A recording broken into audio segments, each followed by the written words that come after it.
Hello बच्चों।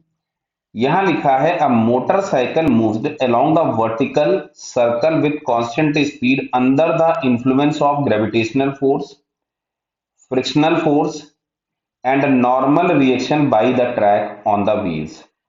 Which of the following vector when non-zero is always directed toward the center of circle, क्या लिखा है, और is always directed toward the centre of circle और away from the centre of circle. ठीक है, मतलब तो देखो यहां पे सबसे पहले जो चीज ये टर्म लिखा हुआ है कांस्टेंट स्पीड, तो कांस्टेंट स्पीड का मतलब हो गया,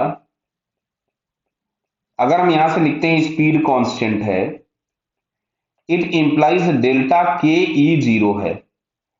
डेल्टा के ई जीरो मतलब जो काइनेटिक एनर्जी में चेंज हम लोगों को मिलेगा वो काइनेटिक एनर्जी में चेंज हमारे पास जीरो है, यानी डब्ल्यू नेट जीरो है, नेट वर्क डन जीरो है, यानी सारे के सारे फोर्सेस का सम जीरो है। मतलब F plus N plus W ये हमारे पास आएगा नल वेक्टर जीरो। क्लियर है क्या? अब सुनो इधर, ये हम लोगों को पता है कि नॉर्मल रिएक्शन हमेशा सेंटर की तरफ में लगेगा, तो एन वेक्टर को क्या हम लोग लिख सकते थे, minus of F plus W vector.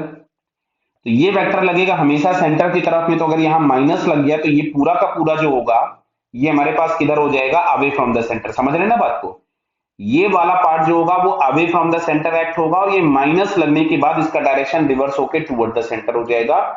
तो एफ प्लस डब्ल्यू जो है that will act away from the centre, और इसमें लिखा भी था इन्होंने कि डायरेक्टेड टुवर्ड द सेंटर और अवे फ्रॉम द सेंटर। तो away from the centre act होगा एफ प्लस डब्ल्यू, जो कि हम लोगों को यहाँ पे थर्ड वाले ऑप्शन में दिया है। Clear? So it's third answer is correct. Clear बेटा? Okay, all the best.